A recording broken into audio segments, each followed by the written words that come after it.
Hello.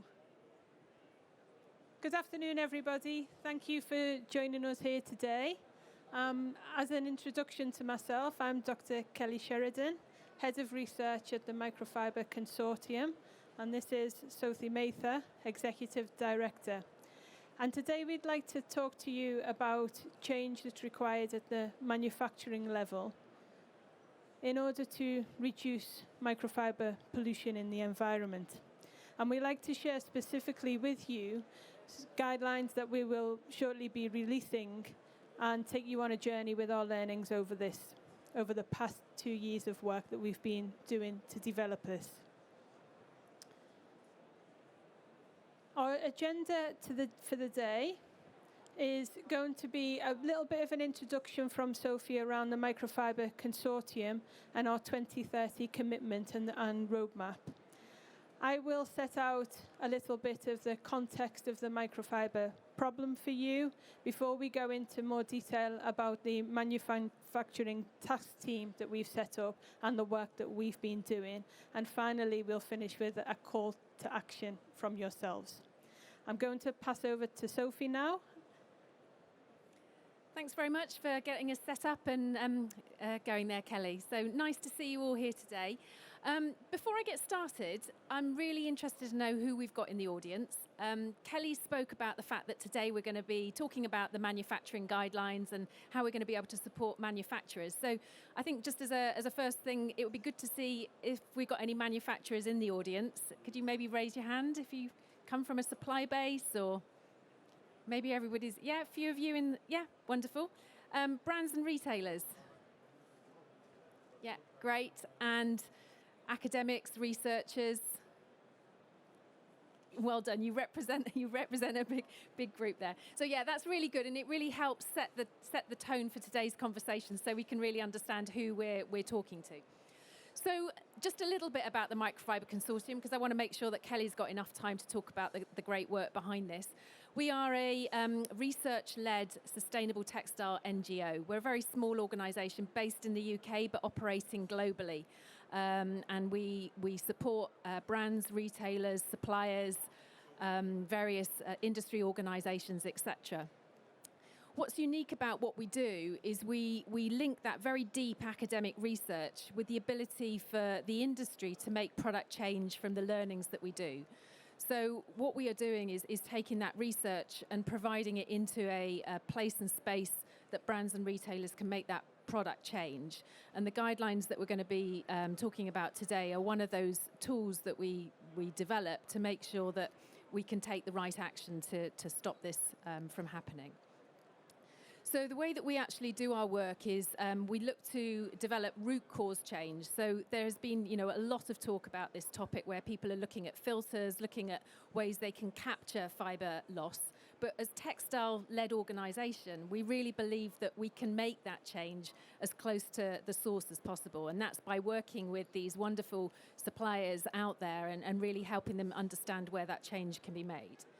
And the point two here is driving that kind of aligned commitment. And as we scale as an organisation, we really are wanting to work with a number of organisations against one set clear agenda. And that leads me on to the third point here is we've got a roadmap that we work towards that really kind of pinpoints what we're working on and when we're delivering it. So next slide, please, Kelly. So a little bit about how we're set up. The Microfiber Consortium is the company behind it. We're the legal entity. And you'll also hear us talking about the commitments, which is the framework that we work within. And then the Microfiber roadmap, which becomes our target-based agenda. And that was something that we launched in September last year. And I'm going to take you through that, I think, on the next slide. Thank you, Kelly. So, large and bright here, and you can all find this roadmap on our website together with the next level down, which I do encourage you to have a look at because it gives you a lot more detail behind all of these action points that you see here. So as I said, we launched this in September last year. So after a number of years of working on this topic, we really felt that alignment across the industry against those very clear, manageable targets was really important.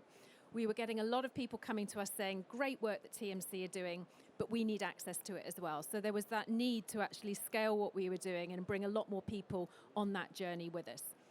So you can see in 2021, it was all about launching the roadmap and the commitment. In 2022, one of the milestone deliverables is to support the manufacturing base, and that's why we're here today to kind of talk about that.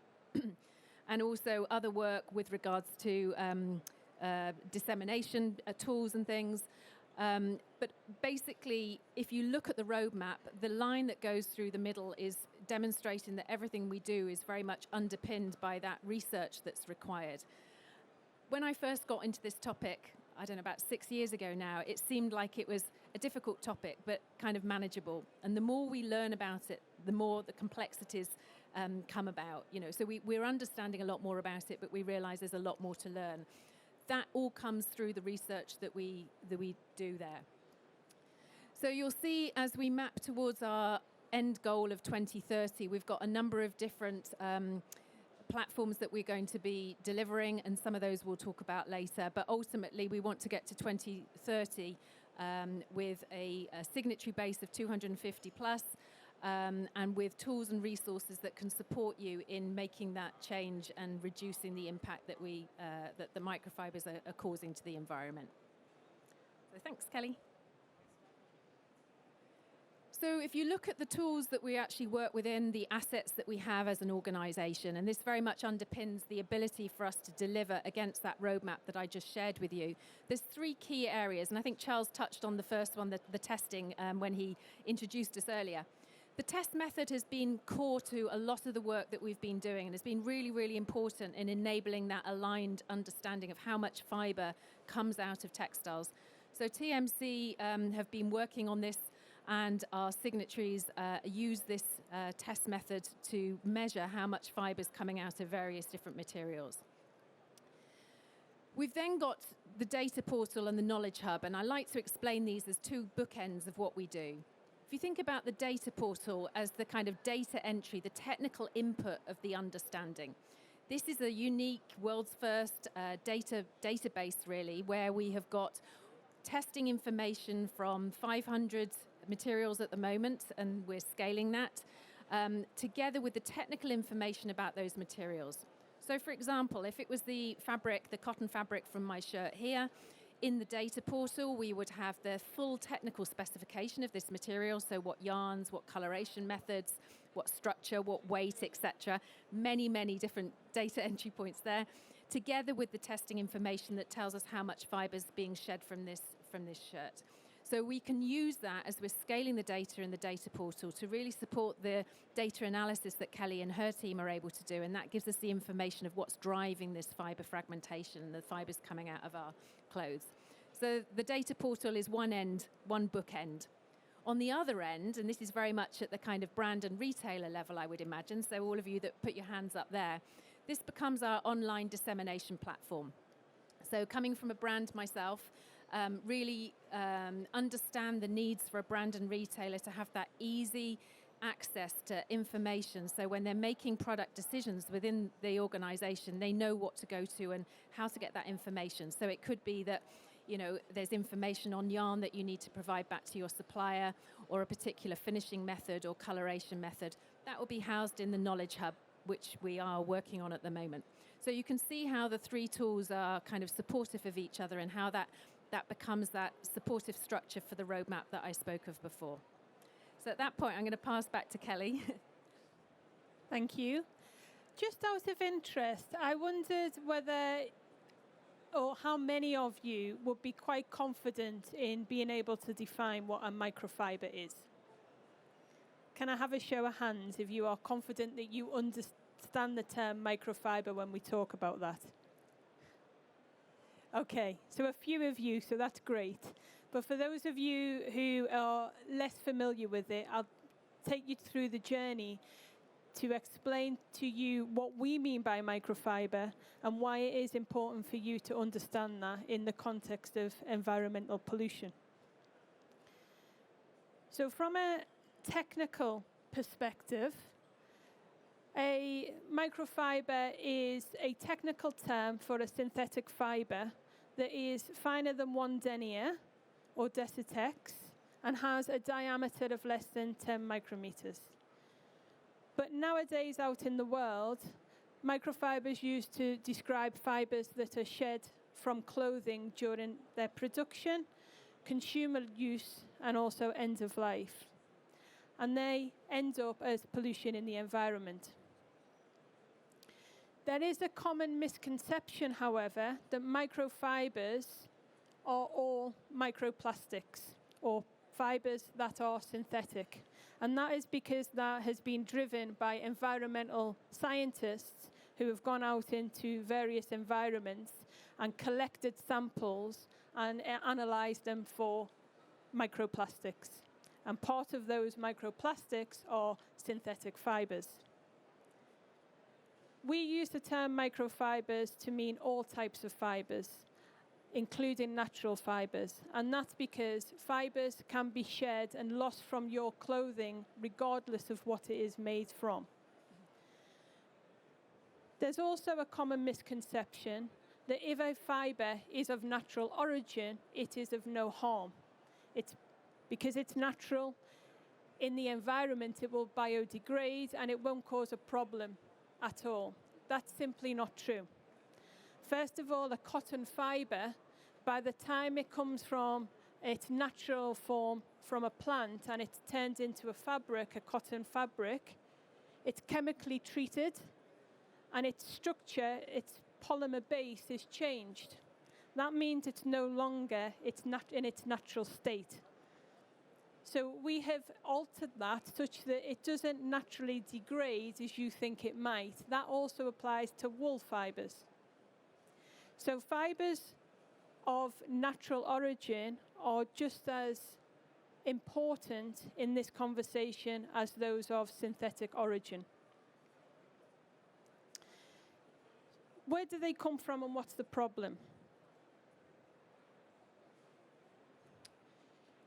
If we think about the microfiber problem, it's not new, but we are starting to understand a little bit more about it.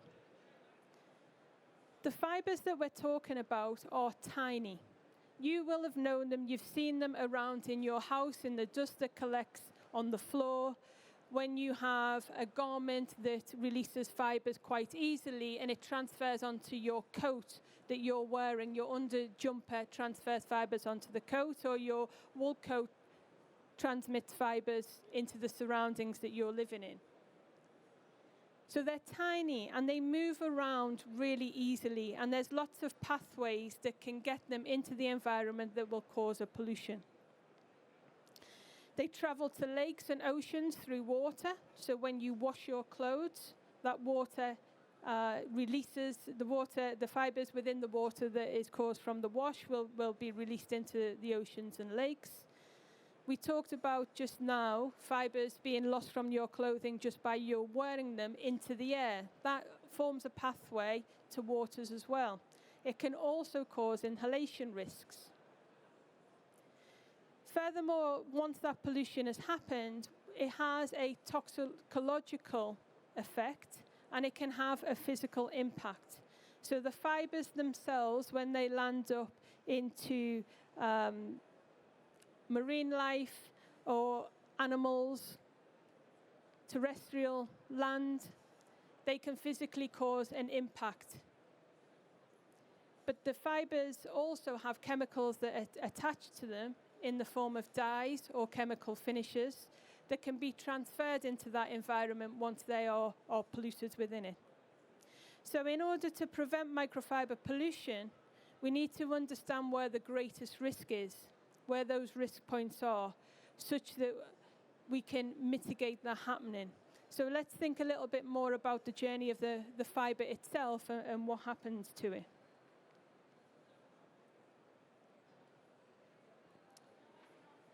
The textile and clothing industry is responsible for fibre fragmentation or microfiber release from textiles at all points of the supply base, from the design of both the fibre and the fabric, through to the developmental processes and through manufacturing into consumer use. So this diagram here just quite simply shows the entire journey of a microfiber. To mitigate microfibers, we need to consider a stepwise and scalable approach where the actions are complementary. So Sophie talked about that root cause mitigation. It's really important that the data that we are collecting from testing of our fabrics informs us about change that we can make at the design level in order to mitigate fibres being released from clothing. And that's right back at the first stage of the process. But we also need to acknowledge the loss of microfibres at the manufacturing level too. They can be released from the grease fabric during the scouring and cleaning processes prior to dyeing and finishes, and from the agitation of the dyeing processes themselves. There's lots and thousands and many different types of facilities which all will have different processes, but the release of microfibres through those processes is common to them all. They all will discharge water from their facilities, and as a result of that, they will be releasing microfibres into the environment through the sludge and into the airways. To address this, we need to capture microfibres at the manufacturing level. And the Microfiber Consortium set up an independent task team called the Microfiber Task Team in order to look at this problem in more detail, in order to develop a method that can be aligned across the industry, that can be used by everybody in order to reduce microfiber pollution. This work was started back in 2019 and has been ongoing now for over 2 years. It was set up with representatives across the supply chain, including brands, suppliers, and researchers, with wider consultation to the industry base. And we broke it down into 3 phases. The first phase was to define the actual problem and to scope out the work. That has now been completed, and that is part of today's talk, that we're going to pass on that knowledge that we learned from that process. The second phase is the phase that we're in now, where we are aligning, understanding, and engaging you, the supply base, with this knowledge. And then we will talk about, towards the end of our presentation, the third phase. I'm going to pass over to Sophie now, and she's going to talk to you a little bit more in more detail about where this process started at the beginning of phase 1. Thanks, Kelly. So yeah, I'm going to pick up on this bit because Kelly wasn't with us when this work first started. So as Kelly said, the work started about 2 years ago, and at the time, the general conversation was still at the washing machine and the polar fleece level. There wasn't a lot of people engaging in asking the questions, well, what's happening at the supply base?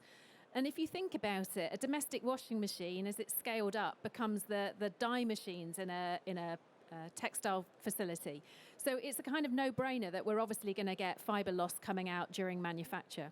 So when we got together as a group, we started looking at this, and we looked at the complexities of the supply base out there.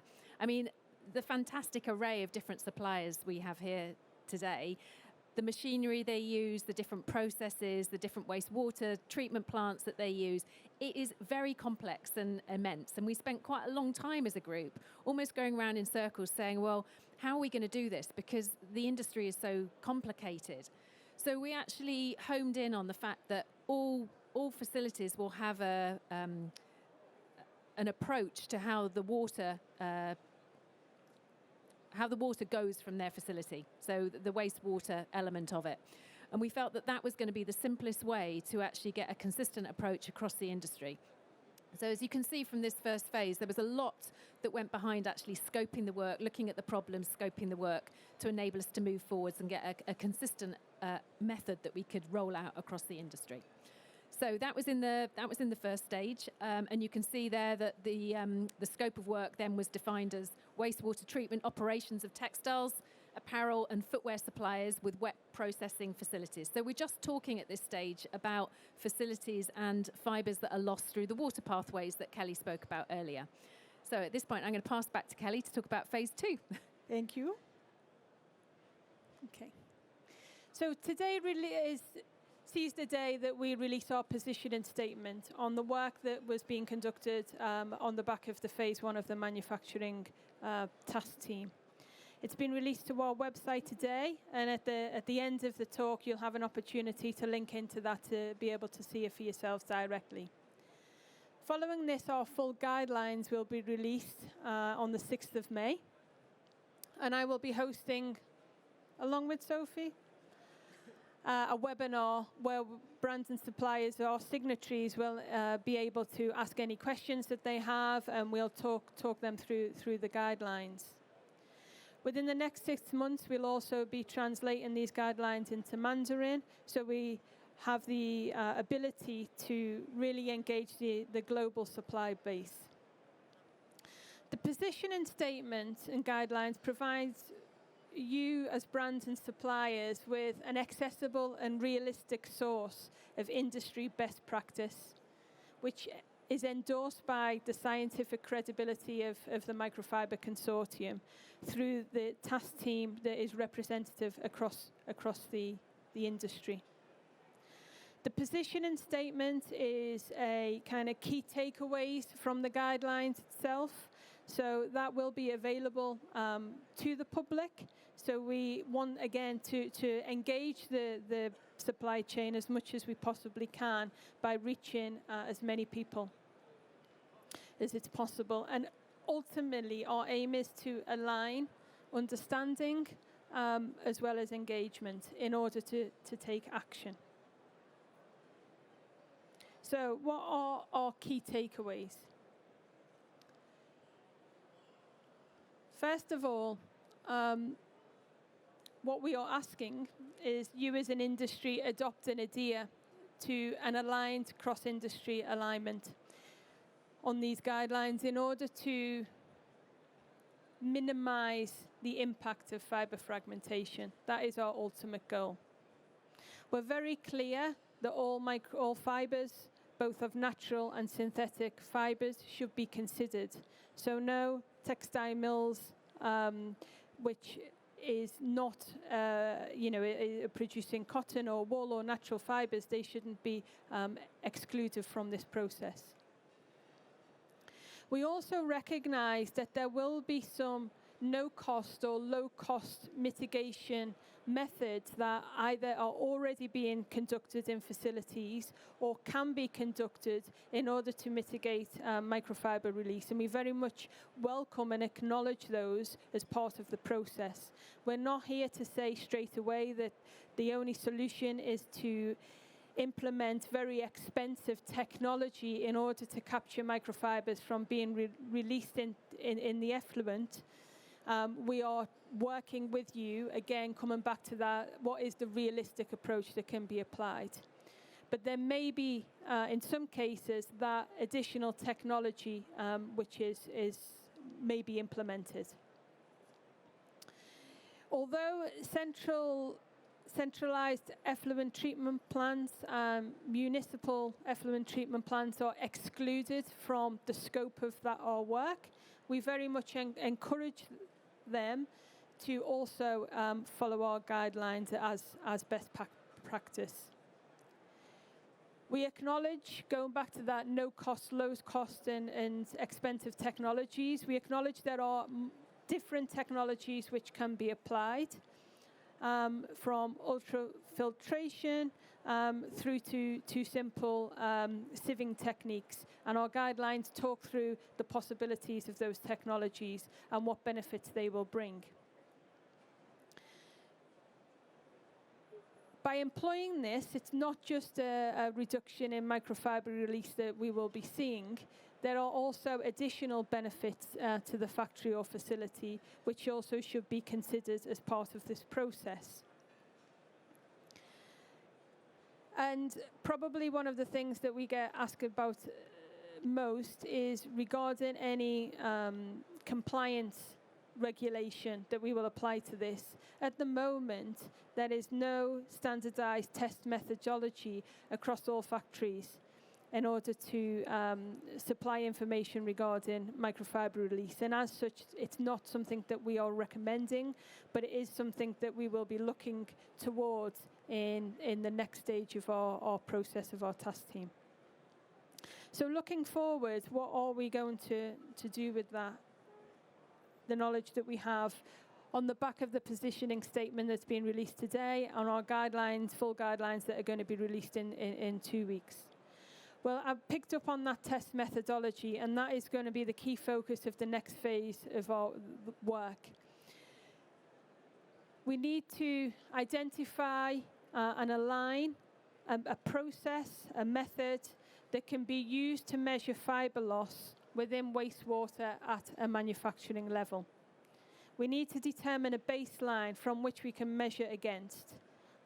We are aware that different facilities will have different water usage and different production lines. So this is a part of a bigger conversation to understand how we actually develop that baseline. And this is where your engagement and working with us will benefit us from generating a baseline that is fair and reasonable across the industry.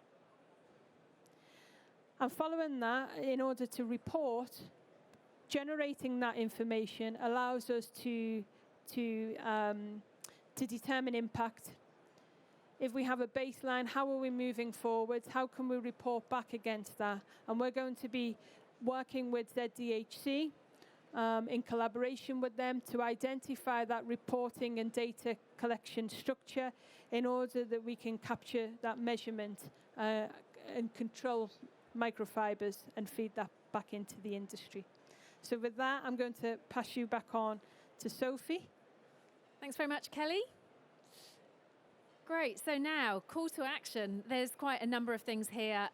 So the first thing, Kelly spoke about the positioning statement. That's now live on our website as of today. And if you scan the QR code, it will take you straight to it. Really, really do encourage all of you to take that back to your organisations, embed it in your sustainability strategies, embed it within your supply base, and make sure that we can kind of get to that alignment and that kind of common understanding of the topic and what needs to happen. So that's the first step. Second, as Kelly said, the guidelines will be rolled out at the webinar next week. So any of the TMC signatories that are here, please do join us. And there'll be, I'm sure, a lot of commentary on our socials, which were on the previous slides. They'll be on the next. So follow us on our socials to find out more about that. The supplier questionnaire, Kelly spoke about this earlier on. It was on one of the other slides. I think this is really interesting for us. As Kelly was talking about the different, low cost, no cost, higher cost, etc. I think if we can start to access what's available already within the supply base, it really helps us as we move on to phase 3 of our work. So the work we're going to be doing next steps with ZDHC, if we can go into that with a landscaping of what facilities have already got that they can tap into, it just enables us to be mindful to that kind of low cost, no cost approach that we really want to take here to make sure we can put the actions in place that we need to. That will be live on our website next week as well, on the 6th. TMC signatory task teams. We openly invite anybody that's interested in our work to get in touch. You can see the email there. We are taking on board new signatories at the moment, both at the supplier level and the brand and retail level. And once you become a signatory, you get access to a lot more of the information internally, as Kelly and her technical team are kind of developing a lot more of that. And then that would give you access to the next phase of the work to participate in that task team, have your views brought forwards, bring in your expertise, stress test the approaches that are being discussed. So please come in. We'd love to hear your views and have your voice at the table. And then finally, we would love to showcase your work. If you are a facility or a brand that feels that you are already doing great work in this area, we would love to use that as an example to inspire the rest of the industry. As we've said all the way through this, we work through collaboration. It's that inspiring others to get involved that's really important to us. So please come and talk to us. If you've got case studies, we would love to get those up onto our Knowledge Hub, up onto our website, to encourage others to get involved. So that's quite a long list of asks. So please, if you just take away one of those from today, that would be absolutely super. Kelly and I will also be available afterwards if you want to have a private conversation with us. But I think there's one last slide there, isn't there, Kelly? just, yeah, over to Thank you. questions. So thank you very much, and thanks to Kelly for putting all that together for us today. This is the bit where I get to join in. Can I say I've got a reflection, which is any of you who have seen the legislation EU Green Deal published for textiles in the last month, the eco-design, what we're having here is a voluntary effort that the industry is supporting. It's fair play to ignore it, but the EU Green Deal means that it's going to become legislation. Do you want to be ahead, or do you want to be forced into it? You have people who are willing to help now, which will enable you to be one step ahead. If you've got public communications, I would suggest you want to join in. But my question, whilst everyone else is thinking of theirs, you've seen the paperwork. We printed off EU information today on plastics in the ocean. Even the EU is saying up to 35% of the plastic in the ocean is coming from textiles. Now, we know that that is wrong. We know there's more car tire dust. We know there's more paint. If the EU can't even get the message right, are your efforts actually going to lead up to anything?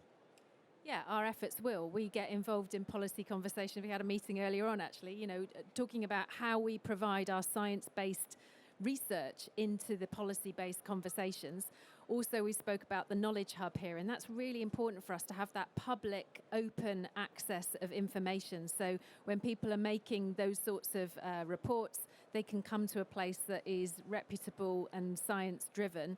Something that we haven't spoken about is the fact that everything that does go out goes through our technical committee and our advisory group as well. So we've got these levels of peer reviewing to make sure that we're not just putting out things that come out of our back pocket, so to speak, that everything goes through various levels of credible checking before it goes out there. So yeah, I would challenge those figures. I think it's a lot less than that, but yeah. And if I can just pick up on that a little bit further, I think it's going to come to the fore a lot more when there's real data that we're supporting through other task teams, such as our toxicology task team, which actually is looking at the impact of microfibers. At the moment, there's a lot of concentration, particularly in the academic literature, on quantification and going out and sampling soils or oceans and saying, oh, look what we've found. Well, that's great for the public, but the so what is the important bit. And once that science comes through on their actual toxicological impact and their physical impact, I think people are going to start sitting up and taking much more notice. So we're happy to take questions from the audience. And if you guys don't ask questions, I have further ones to pick on them. Got a question. Hello, thanks for the talk. It was really interesting. Thank you. I'm probably like jumping Sorry, could you ahead. put the mic a bit closer? Oh, sorry. Sorry. Is that better? Yeah, much better. Probably jumping ahead to future, but like if you're a brand or however big or small, I mean, the perfect world is like every material you source, you have it with your weight, and you know it's in like the sort of the general concept of the material to have, does it shed microfibers or not, or few or more, or whatever. But until that's done, is it possible now to like get materials tested to have an idea when you go? You can do it on a brand basis and say, okay, these are our selections. Yeah. Let's get them tested. Yeah. This is doable now. Yeah, so Hold on, Sophie, can I just clarify that? So it's more a question, can you access a test right now? They will tell you what they have developed, and they developed it. Yes, so we have the Tmc Test Method, which essentially does exactly what you're asking. We have designed a process that is aligned across industry. So we have a number of brands, researchers and suppliers who test their fabrics through this system. So essentially it's a smaller scale replicate washing machine, if you like, where we're able to wash the fabric and quantify the microfiber release. And as part of the data that we collect is the data portal that Sophie was talking about. And what that enables me to do is to compare the microfiber release of your fabric from your brand across the suppliers as a whole. So obviously the information is confidential to you, but you can use it as a comparison against the rest of the data that we have. And beyond that, with the technical specification of the fabric that Sophie was mentioning earlier, that then allows me to understand that root cause. What is it about the fabric that's driving fragmentation? What is it about fabric A that is releasing more fibres than fabric B? And that's where we start to delve down into the real factors that are key and feed that back into the design process. Thanks. Yeah, and I think a couple of weeks ago, or maybe a couple of months ago now, we generated dashboard reports for our signatories that have done testing, and they were able to see very, very clearly, you know, what the average from the data portal was, what theirs were, and it was done in a very visual way. So, you know, quite, you know, it hasn't got a huge amount of detail, but I think the value that it brings to a brand and retailer to very quickly test a selection from their portfolios and see how it compares. I think the other thing, when I showed you the roadmap, I think it's 2025, that we've got on there, can't remember off the top of my head, we are developing a rating system as well. So as Kelly and her team develop the data portal, at the moment we've got around about 5,000 data points. As that scales, we'll have enough data that by 2025, we've got down there, second point, Microfiber Global Rating System, public launch of it. We really want to be in a position where you as a brand can, you know, go around any of these suppliers and know how that fabric that you're selecting for that particular product is going to rate with regards to microfibers. So there's a lot of pressure to get that rating system a lot earlier, but I hope you understand that the credibility behind the data and the data that's needed to get to that position takes quite a bit of time. So, yeah. And just another thing to pick up on the TMC test method, and the reason this is so important to us and the industry, I would argue, is there's a lot of scientific work that is being conducted in a washing machine. Washing machines have lots of different settings, from the basics of what's the spin, how long do you wash for, what's the wash temperature, so on and so forth. So trying to capture data from a live washing machine test and compare one fabric to another becomes really, really difficult. And what we were seeing was the fragmentation across the science was making it difficult for brands and suppliers to make informed decisions to understand that root cause. What the TMC test method allows us to do in bringing this alignment is allow one method which we are then able to compare quite confidently of one fabric to another on a smaller scale basis. So we very much control the methodology of the test, allowing us to dig down to the real key factors that drive that fragmentation. Kelly, can I say something in addition to this? These guys are being a bit too modest. Not only have they developed the wash test is not for them. The idea is that it's going to become an ISO at some point. So it's going forward. So once again, it's TMC. They've initiated something that will become an industry norm. You have the opportunity to get on board before it does. Yeah. So we've provided our research, our knowledge into the development of the European methods. So CEN, ISO, also supported AATCC. So we're pretty much at alignment. I don't know if it's like 98% alignment, but we're pretty much there. And yeah, we're working with the third-party labs as well who are doing the testing. So. But we can take another question, because you can tell these two know a lot more than they're actually saying. We've got another one for you two. Hi, great job that you guys are doing. I was wondering, what is the current status of the health impact of microplastics? Health impact. We see a lot of, you see a lot of reports and magazines. Controversial question, eh? Exactly. But what's from? I would be really interested to see your point of view from where we are on that. I think this comes back to what I mentioned earlier. When we start to see those real impacts come through, and the general public understand them, there will be huge change in the industry towards mitigation of fibre fragmentation. There are academic studies that have demonstrated, for example, we were just talking earlier about this, where tests have demonstrated that if a fabric is in a soil environment with earthworms and it has a control environment next to it, the earthworms move from the fabric-controlled environment into the non-fabric environment. And that really tells you in a nutshell all you need to know. I think it's a much bigger and complex problem that needs a lot of research and funding in order to really unpick and understand well. But the beginnings of it are showing that we don't yet understand the real impact that microfibers are having.